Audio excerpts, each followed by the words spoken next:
If you enjoy jamming over fun chord progressions with, say, a looper pedal or some backing tracks, then I think you're going to enjoy this video, because in it I'm going to share some insider tips on the lead guitar style behind Sympathy for the Devil as recorded by the Rolling Stones. Now, the main jam out chord progression just goes over 3 chords, and I have a separate lesson where I break down a rhythm part for the entire song, but in this one I want to focus more on the lead. It's going to sound like this.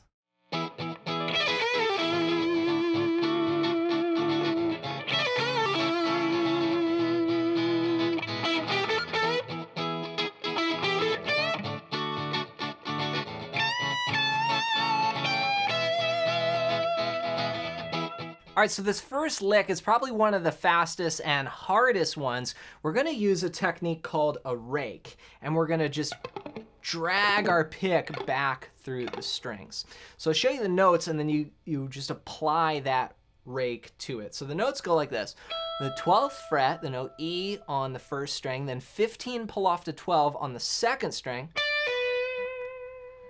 and then bend up 14 on the third string, bring it up, release it down, 12, and then 14 on the fourth string. And you can pull off, you can bend up, release, pull off on that third string.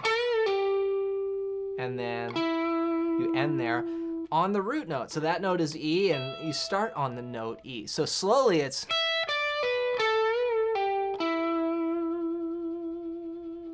But the trick here is to begin with this rake just kind of dragging through the strings. You get that just percussive.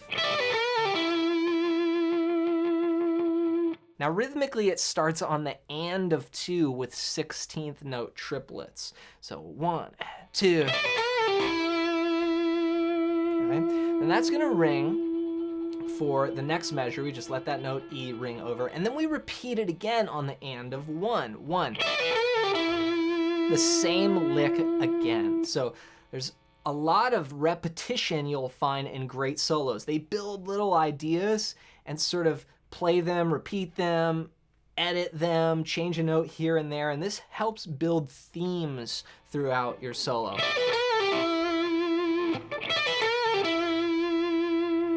Okay, then the next phrase is another example of exactly what I'm saying. Check it out, it goes. Okay, so we're starting out on the note E on the 14th fret of the 4th string, then walk up G, A, 12 to 14 on the 3rd string, and then a bend going up A to B. And there's a little rest in there. It starts on the and of 3, 1 and 2 and 3 and 4 E and A. So those are 16 notes, 4 E, rest on the and of 4, and then on the of 4, you do that bend. So 3 and 4 E and A. And it's got this funky 16th note feel. Again, think about the groove, think about the percussion, think about the rhythm part. All of these things come together. You see, so many players focus on lead, but then they don't get their rhythm right, and then their lead lacks. And you'll find with a lot of the great lead players, I mean, take a listen to people like Stevie Ray Vaughan, Eric Clapton, Jimi Hendrix, they all played incredible rhythm as well. So it's like the yin and yang of guitar. Here, we're gonna walk up, and those notes are coming out of the E blues scale. And if you haven't mastered this scale yet anywhere on the neck, then go to johnmcclennan.com/blues-scales and grab my free blues scale PDF guide. This is going to show you the same patterns used by Jimi Hendrix, Stevie Ray Vaughan, B.B. King, and of course, the Rolling Stones. I mean, this entire solo is using notes from just the simple blues scale. So go to johnmcclennan.com/blues-scales and grab that now as my gift to you. So from there, Then we're gonna go and do, again, that idea of having a theme and then having a variation. So here we've got,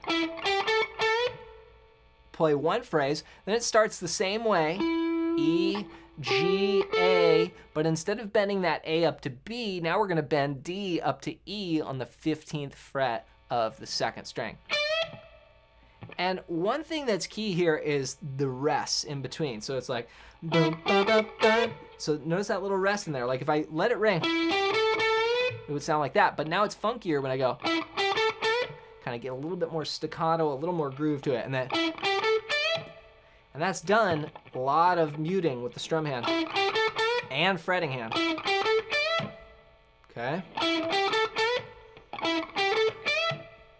Again, just going up into more notes of the blues scale. Then we shift way high to, this is almost like a Albert King lick.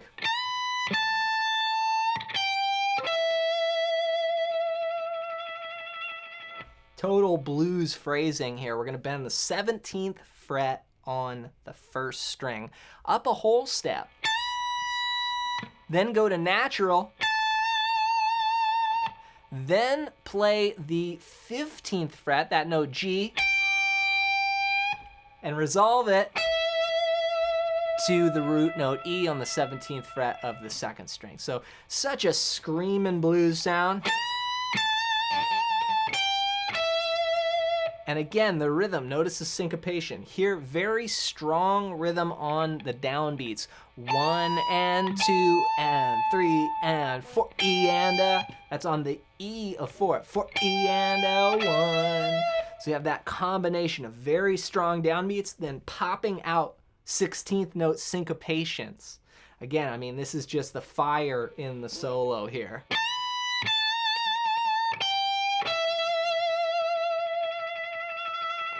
So if I back up and add the previous lick with that, it's gonna sound like this.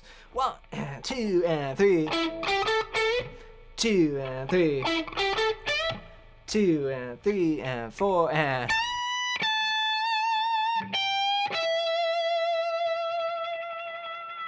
Now another thing that I'm probably overdoing here, I mean not overdoing, just adding my own feel to it, is that vibrato, right? I come from more the B.B. King style of playing, and so I focus a lot on that blues bending and vibrato just to get the notes to sing out.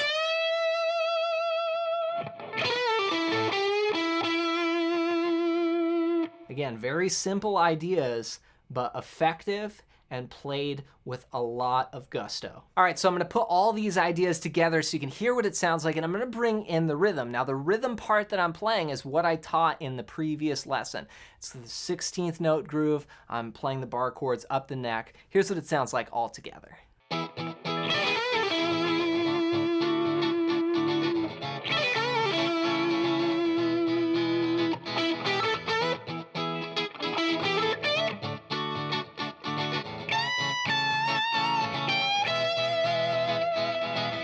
Now I'll add a little bit more using the blues scale.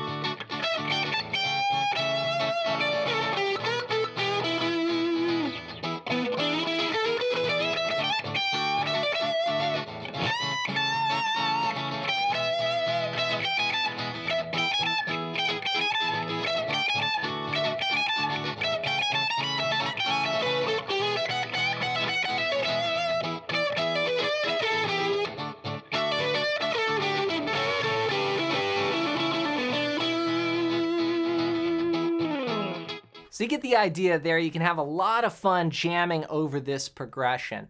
So hope you got some value out of this video. Practice those licks, and if you want to expand this to where you can go anywhere on the fretboard and start tearing up solos just like the old school blues masters, then go to johnmcclennan.com/blues-scales and get your hands on my free blues scale PDF guide. This is going to show you the same sequences and notes that all the legends use so they can unlock the fretboard and express whatever they want. It's so fun to do. Just go to johnmcclennan.com/blues-scales and grab that now as my gift to you. Hope you enjoyed this video. If you did, you might like this one next.